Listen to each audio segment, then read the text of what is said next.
Well, all right. This is my review of the Nauticus Smart Tabs. As you can probably tell, we just got back. This was our maiden voyage with the tabs on the boat. This is a 2001 Crown Line 202 bow rider. It's got a 5-liter, 260 horsepower Merc IO. And I'm going to give you a lowdown on these tabs. I heard a lot about them. People swore by them. I wondered if it was a placebo effect because I found it hard to believe two little tabs could do something like that. But I called and they recommended for my boat the SX9510-80s.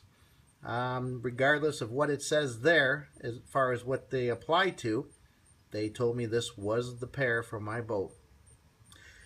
I used the 3M 5200 24-hour sealant, and I hear that once you open this stuff, you have to use it because it doesn't last more than a day or two after the air hits it. Found that not to be the case. That's 2 days later, and it's still pliable and usable. On to the good stuff. The Nauticus Smart Tabs. I was really surprised when I was putting these things on that the hardware was all plastic. We're talking plastic nuts and bolts, plastic pins. I went on everybody else's advice and didn't worry about it. After saying a few Hail Marys and asking for forgiveness for about to drill holes through my transom, I went ahead and did the job. I am no artiste, I get it, but I'll tell you what, I'd rather have a little bit too much sealant than not enough. I would suggest for the fiberglass to go with the 7/32 bit when you drill. I tried the 3/16, it was not big enough. Instead of reaming it out with a 3/16, I went right to the 7/32 and it seemed to be just fine. So what did I find? Well, as we pulled away from the dock, first thing I noticed was literally no bow wander. Very, very, very little steering input to keep the boat straight. Huge difference in riding with and without these. As we know, IOs seem to have a bad bow wander issue for the most part. So that pretty much eliminated that. And these are set as they recommended on the middle one to start off. We may adjust later, but I really like the results we had today. Second thing I noticed, we got out onto the lake, I hammered down, and like an old man without his blue pill, there was no rise.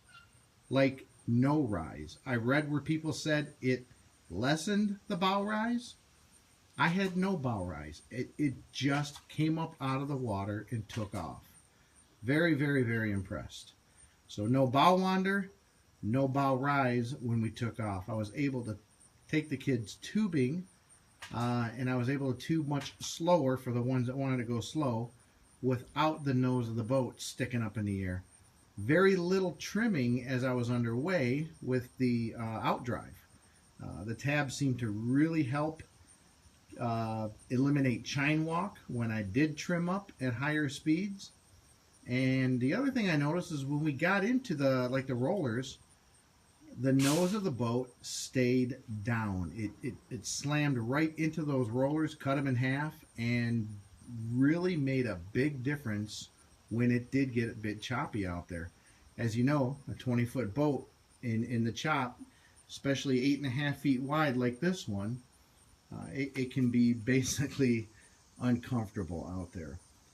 Huge difference. You're going to buy these, you'll get them anywhere from 90 to 150, 60 bucks depending on your boat. You may get a group buy, you may get a discount. Either way, I'm going to tell you something. At full price, my honest opinion, these things are worth the money. They work great. I hear they're durable. The jury's still out on that for me. However, it doesn't look like anything that can't be remedied with a couple stainless steel nuts and bolts. Looking forward to the next trip out. They sent me a shirt. I'm going to wear it. Talk to you later.